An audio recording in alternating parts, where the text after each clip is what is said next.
Conceptual question number 1.4. What is the least count error? How can least count error be reduced? Least count error क्या है और least count error को हम कैसे कम कर सकते हैं? The error which is associated with the resolution of the measuring instrument is called least count error. Least count error वो error होता है जो measuring instrument के resolution से उसका ताल्लुक होता है। फर्स्ट ऑफ ऑल हमें रेजोल्यूशन को समझना होगा। रेजोल्यूशन मींस दो वैल्यूज है, उन दोनों वैल्यूज के अंदर स्लाइटली डिफरेंस है। दो वैल्यूज जिनके अंदर स्लाइटली डिफरेंस है, उन दोनों वैल्यूज में फर्क करने की जो सलाहियत है इंस्ट्रूमेंट की, या डिफरेंशिएट करने की जो एबिलिटी है, उसको हम रेजोल्यूशन कहते हैं। हाई रेजोल्यूशन उस इंस्ट्रूमेंट को कहते हैं जिस इंस्ट्रूमेंट की लीस्ट काउंट स्मॉलर हो। जैसा कि हमारे पास है vernier clipper and screw gauge. Vernier clipper की जो लीस्ट काउंट है वो हमारे पास है 0.01 सेंटीमीटर। यहाँ पे मैंने लिखा है 0.01 सेंटीमीटर वर्नियर क्लिपर की लीस्ट काउंट है, जबकि स्क्रू गेज की जो लीस्ट काउंट है वो हमारे पास है 0.001 सेंटीमीटर। वर्नियर क्लिपर की लीस्ट काउंट स्क्रू गेज से वो बड़ी है। स्क्रू गेज इसकी लीस्ट काउंट छोटी है, जिसकी वजह से वर्नियर क्लिपर से स्क्रू गेज मोर प्रिसाइज है।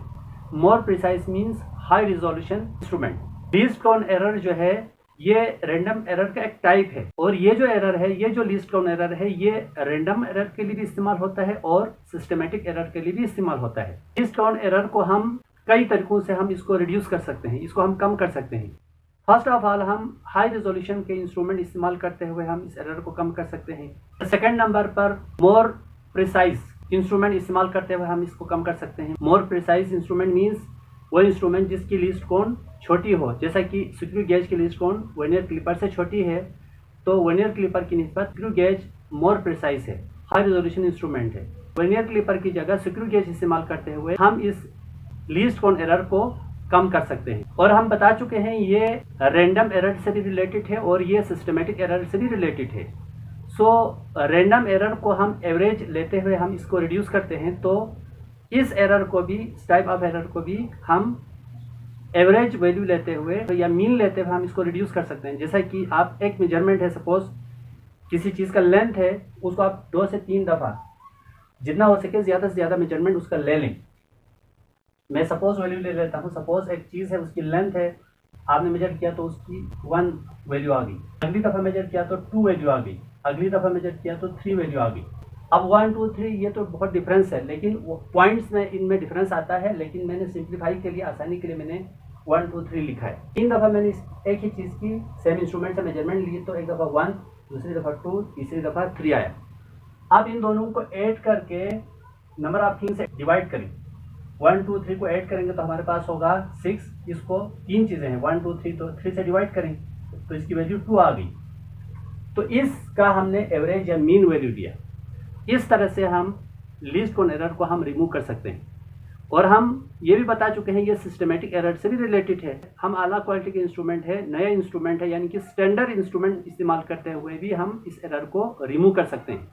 जैसा कि अगर एक इंस्ट्रूमेंट ख़राब है, अगर आप उसे जितनी मर्जी आप मेजरमेंट लेंगे तो वो वैल्यू गलत ही आएगी, लेकिन इंस्ट्रूमेंट का सही होना ज़रूरी है। तो सही इंस्ट्रूमेंट जिसमें कोई फॉल्ट ना हो, तो स्टैंडर्ड इंस्ट्रूमेंट इस्तेमाल करते हुए भी हम इस एरर को रिमूव कर सकते हैं। Conceptual question number 1.5. Why including more digits in answer does not make it more accurate? अगर हम किसी मेजरमेंट के आंसर में ज़्यादा से ज़्यादा डिजिट्स को हम इंक्लूड करेंगे, हम ऐड करेंगे, तो वो जो आंसर है वो ज़्यादा एक्यूरेट नहीं होता। इसकी क्या रीज़न है? Differentiate between accuracy and precision, उसके अंदर हम पढ़ चुके हैं।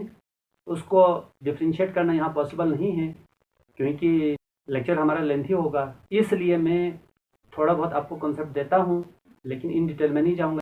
आंसर के अंदर ज़्यादा से ज़्यादा डिजिट को ऐड करने से या इंक्लूड करने से मेजरमेंट की जो प्रिसीजन है वो तो बढ़ सकता है, लेकिन एक्यूरेसी नहीं बढ़ेगी।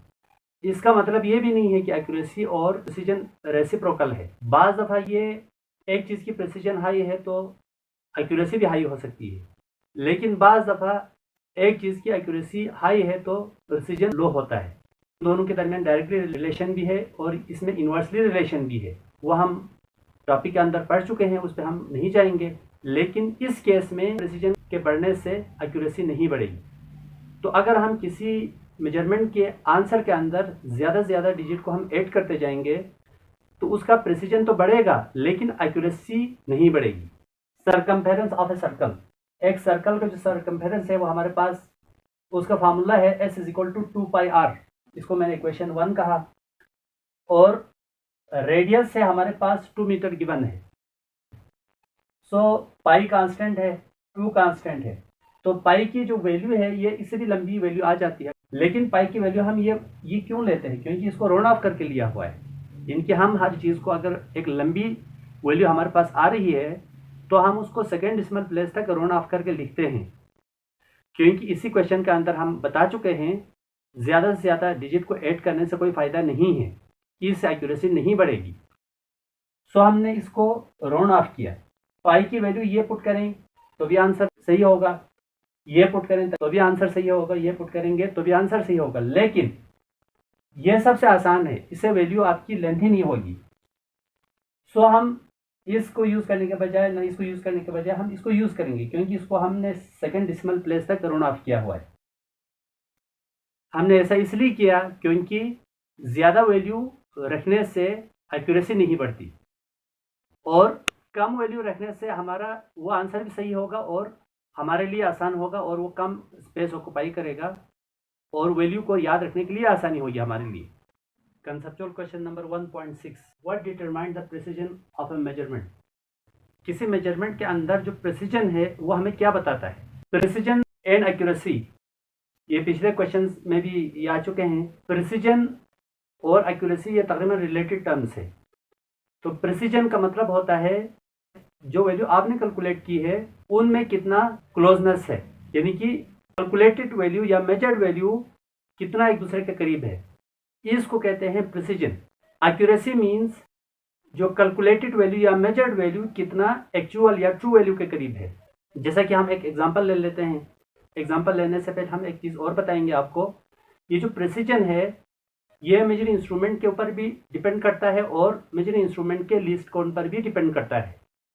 सपोज यहाँ तक आंसर कंप्लीट है, पेपर में ये क्वेश्चन आ जाए तो यहाँ तक आंसर आपने कंप्लीट लिखना है।